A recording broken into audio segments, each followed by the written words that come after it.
ahead of us today, but as you know, sometimes a girl just want to have fun. Come on. I'm trying, guys. But in all seriousness, this afternoon we are celebrating a truly historic moment for marriage equality, and so I brought a friend with me who is an icon, really doesn't need any introduction, but we are thrilled that she is here. We are honored to have her here with us today on this important day, Cyndi Lauper, who has been advocating, as many of you know, for LGBTQI+ community for decades, particularly to end youth homelessness. Cyndi will be performing this afternoon, and I thought I'd invite her in front of all of you all today to say a few words. And Cyndi, thank you so much for coming. The podium is yours. Thank you. Hi, I just want to tell you, I came here because I wanted to say thank you to President Biden, Speaker Pelosi, Vice President Harris, and all the advocates and his team for once, our families, mine and a lot of my friends and people you know, sometimes your neighbors, we can rest easy tonight because our families are validated and because now we're allowed to love who we love, which sounds odd to say, but Americans can now love who we love. And bless Joe Biden and all the people that worked on this for allowing people not to worry and their children not to worry about their future. Thank you, and thank you for being supportive, and hey, I will sing out to you. Thank you very much. Thank you, Cyndi. Thank you so much. Okay, thank you so much, Cyndi, for coming. Again, this is an extremely historic day, a proud day for me and so many of us here at the White House and so many Americans just across the country, and we truly will be looking forward to Cyndi performing on the South Lawn today. I know we don't have a lot of time, and so we'll go straight to questions. Zeke? Thanks, Karine. Obviously, the news that the former FTX Bank of Freedom was arrested in the Bahamas. The president received campaign donations, a campaign donation from him. Many prominent Democrats did, some Republicans did as well. Will the president return that donation? Does he call on all politicians who got campaign donations that may have come from customer money to return those funds? So look, I'm covered here by the Hatch Act, limited on what I can say, and anything that's connected to political contributions from here, I would have to refer you to the DNC. I'm asking the president's opinion, though. Does he want those people who... No, you asked me two questions. You asked me about will he return the donations, and then you asked me about his opinion. I'm answering the first part, which is I'm covered by the Hatch Act from here. I'm limited to what I can say, and I just can't talk to political contributions or anything related to that. I cannot speak about it from here. And then his opinion, though? I just cannot speak to this from here. Even his opinion, even his thoughts about the contributions, donations, I cannot speak about that from here. And then are you covered by the Hatch Act? I am covered by the Hatch Act, which I'm happy to say over and over again because we believe in the rule of law here. Just on a different topic, next week Title 42 is coming to an end.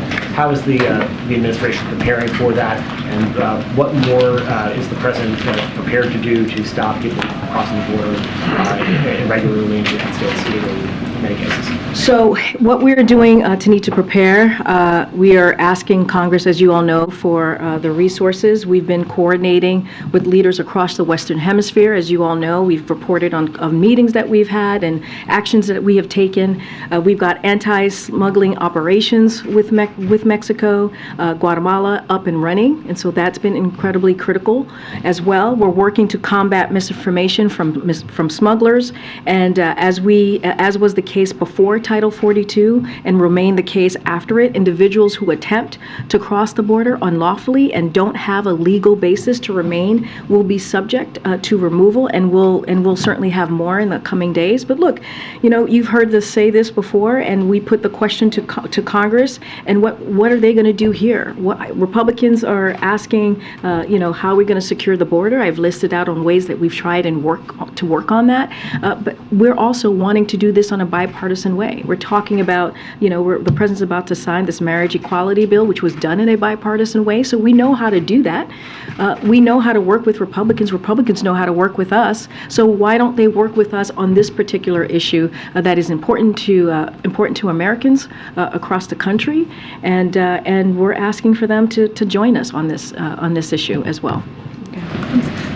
The president said he's convinced inflation will continue to go down, but we have, of course, seen some unexpected spikes over the last past year. So just to be clear, is the White House confident that inflation has, in fact, peaked? So look, I know the president was asked this question. He also said, I'm not able to predict this as well in his comments today. So look, one of the things that I want to say is today is a welcome news to American families just across the country. The annual consumer price index has fallen for the last 5 months, and so that's important to note.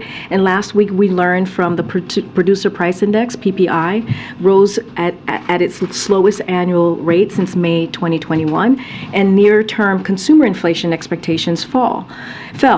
So we have more work to do. As we know, the president has been doing a lot of work on getting that gas prices down, and we have seen that fall about $1.75. Millions of Americans are going to save about $100 per year on health insurance because of the work that the president's done, because of the Inflation Reduction Act. And so, look, we know there's more work to do, and we're going to continue to do that. But again, the president said we're not able to predict, but we have seen some good signs from the data, CPI, PPI, and so we're just going to continue to do the work to make sure that we do what we can to lower costs for American families. You mentioned today is obviously a big day for this administration, for the president. I'm wondering if he's shared with you any of his personal reflections. The public has been with him as he's sort of evolved on this issue. And for you personally, you are the first openly gay press secretary. What does this day mean? Personally, this is a big day for me, but not just me. There are many colleagues that I work with here who are allies, who are also part of the community, who are very incredibly proud. We're going to see about 2,000 to 3,000 people out in the South Lawn who have worked. We're talking about activists who have worked on this issue for decades, and people who are clearly affected by what is happening today, the signing of this bill. I was just with the president as he was going through his remarks, and the thing that I remember was 10 years ago. Many of you all have played this on your networks today when he was on Meet the Press, and he said something that really no other national elected official was saying at the time, that marriage is a proposition. And it's about, who you love, but if you were going, I'm going to mess up his quote, but who you love, but also about if you're going to be loyal to that person. And I think that's important. And that is something that, again, he said 10 years ago when many people were not saying that, many people in his position. And he has always been an ally. I think I speak for many of us at the White House today that we could not be prouder to be working for this administration, to be working for this particular president, and to be working on all the issues that are going to change Americans' lives. And as we have seen, historic legislation over the last 22 months. Karine, aside from the arrest of Sam Bankman-Fried, what actions can you take to protect people from the collapse of the crypto market? So this administration has consistently urged Congress to take action to address regulatory gaps posed by digital assets and support legislative efforts to enact crypto legislation to better protect American consumers. Just last month, Secretary Yellen, in fact, called on Congress to move quickly to fill the regulatory gaps. That's a quote that she said herself. And the administration has identified what those gaps look like. But again, we have urged, this is something for Congress to do. We have urged Congress to take action, and we'll continue to do that. And Jake was a little unclear on this yesterday. Does the president plan to travel to Africa next year? So look, don't have anything to preview at this time. As you said, Jake spoke to this just yesterday, 24 hours ago, and there will be an announcement about a broad-based commitment to travel to the continent in 2023, as it relates to the president, as it relates to the vice president, as it relates to cabinet secretaries as well. But we're just not going to get ahead of that announcement. But again, don't have anything to preview today, but we'll have something for you soon. Okay. Just following up on the Title 42 question, there is a bipartisan framework in the United States Senate. There is a vehicle moving right around the time of the Title 41 or Title 42 potential deadline is the administration all in behind trying to get something done in this very tight period of time? Do they feel like the Tillis Cinema framework isn't quite there yet? How are you looking So, through that? look, we're encouraged by the bipartisan conversations happening on immigration reform currently in Congress. As you know, on the president's first day in the White House and in his administration, he put forth a comprehensive immigration reform because he understood how important this issue was. Protections for dreamers. That's what was in that legislation that he put forward. Cutting down the asylum backlog, modernizing our outdated immigration system. And so we're going to let the process play out. I'm not going to get ahead of it. As you know, there's negotiations happening on this framework that's being led by Senator Sinema and Tillis. And so, but again, we're encouraged by it. And, you know, the president put that out there on day one, that this is important and we needed to get this done. And then on another topic, just real quick, there's been some positive smoke signals on omnibus negotiations, where they're going. Do you feel like the process is getting closer to the end game you guys want at this point, or too early to tell? We've been very clear on this, Phil. As you know, I think you've asked me this question almost every time you've been in the briefing room. I know, you love appropriation. I understand that. And our view is this, and I'm repeating myself here as we've talked about this over the past couple of weeks, certainly since the midterm elections, which is there was a bipartisan agreement that was done last year on this, and we believe that it could be done again this year. And there's enough time to get this done. This is not a partisan issue. We're talking about bipartisan issues here when we talk about the American people, national security, right? We're talking about public health, public education, all key issues that matter for all Americans across the country. And so again, we are just going to continue to encourage Congress to act and to get this done. Jim. Thank you. Does President Biden support or oppose legislation that is stalled in Congress to create a 9/11 style commission to investigate the U.S. response to the COVID pandemic? What is the White House position on this? So I think this has been asked before, I think during Jen's tenure. I don't have anything more to add or more to look into on this. I would have to go back to the team and see if our position has changed, but nothing new for you. What was the position? No, I'm just saying I know that this has come up. I just don't have anything else new to add or to go back and ask and to see where we are on that. So but does the administration support it or oppose it? Or? I just answered your question. Okay. I said I know this has come up in the past, but I don't know if we've changed our position. I have to go back to see exactly where we are on that particular question. Okay, thank you. Okay. Is there a sense today with the president signing the Respect for Marriage Act that makes it settled in America, or is there still some concern that based on some of the comments from Justice Thomas or the potential for other litigation, that this could still be an issue that would be explored in the U.S.? So I think a couple of things there. Look,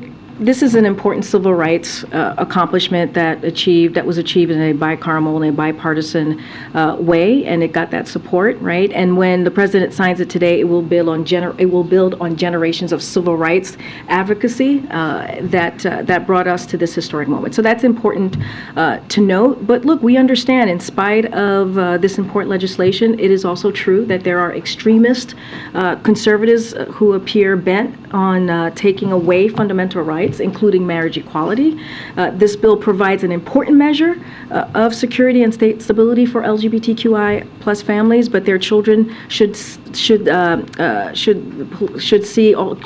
will also get the attacked, right, as we know. Sadly, and their legal attacks on marriage equality will continue to persist. And so there is absolutely more work to be done on the LGBTQI community.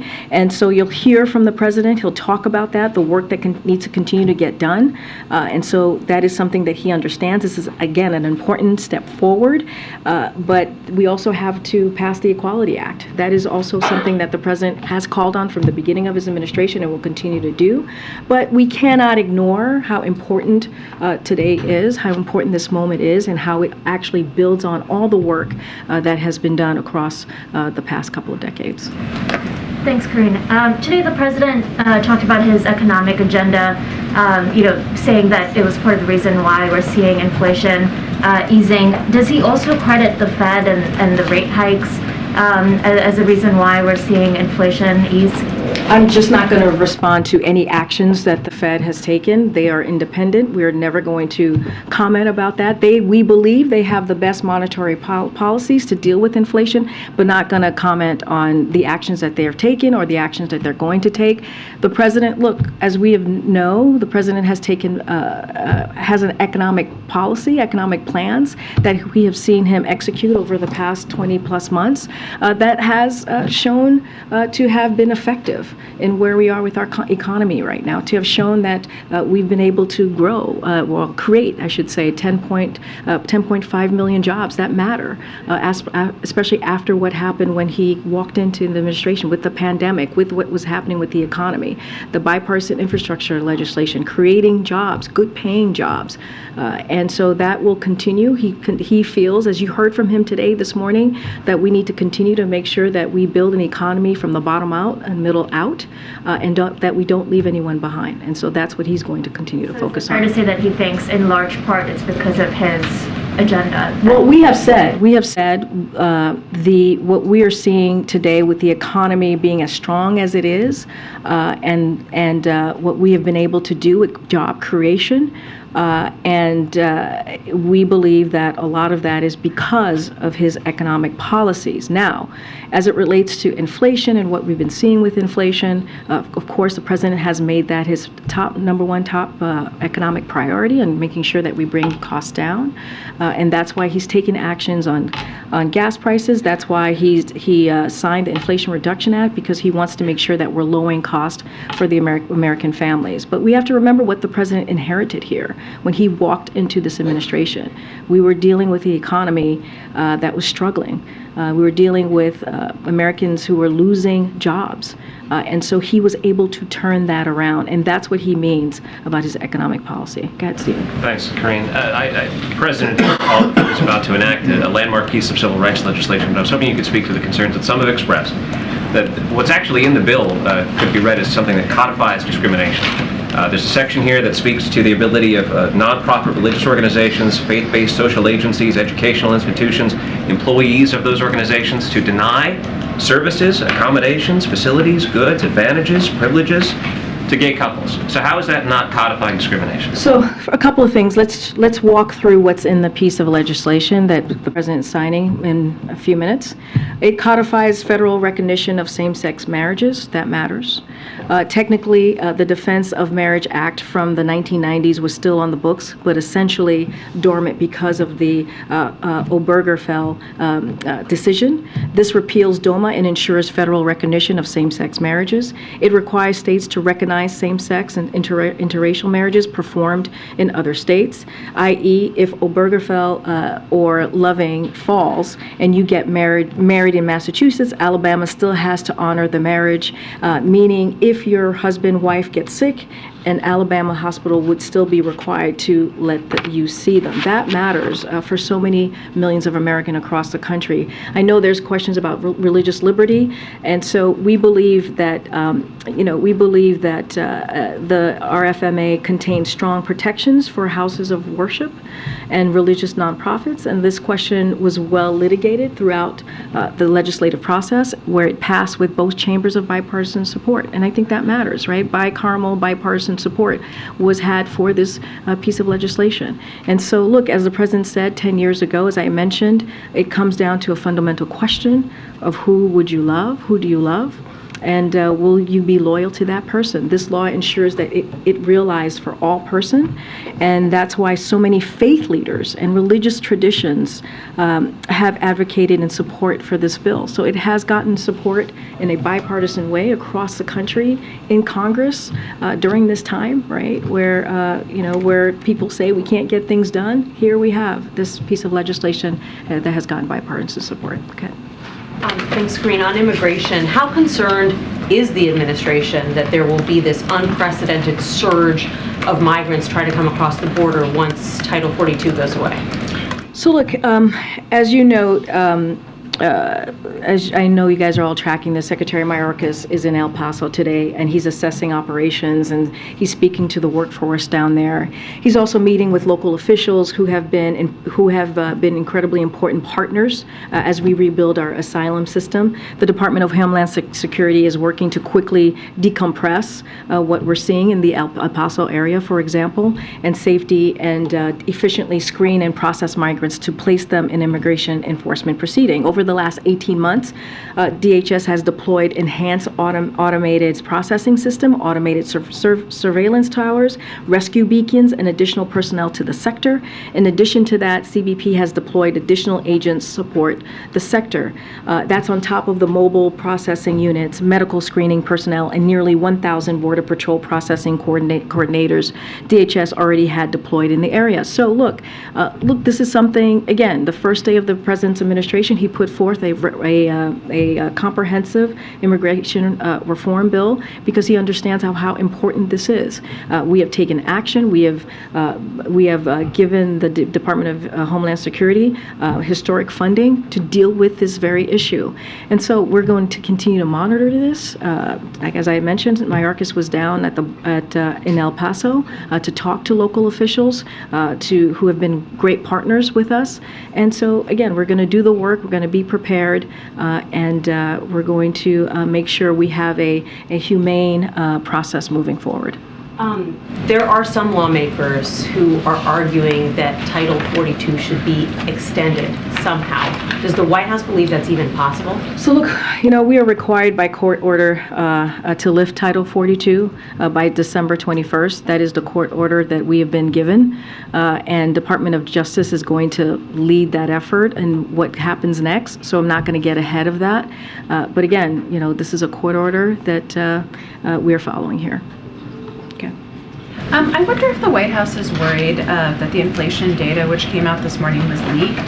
There was big market movement about 2 minutes before it came out, and I'm just wondering how the White House has viewed that. Yeah, I've seen that reporting. Look, I think we think that it's being a little bit.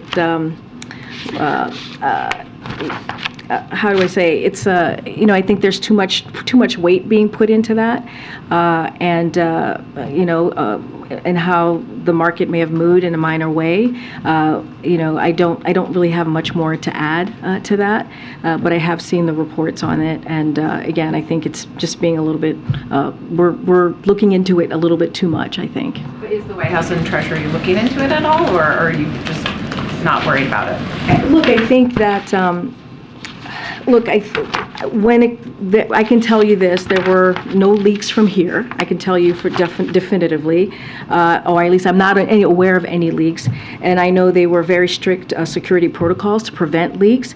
But I think, again, people may be reading a little bit too much into this, into some of the minor market movements. And so anything more, I would refer you to the Department of Labor. Thanks. Just to follow up on what Steve asked, we understand how the legislation was framed and will be signed by the president. Do you anticipate that this administration will go back, or the Democrats will go back and try to clean up the language in the legislation so it does not codify discrimination? Look, what we're saying to you today is that this piece of legislation was done in a bipartisan, bicameral way, and it will make a difference for millions of Americans across the country. And we're going to celebrate this moment.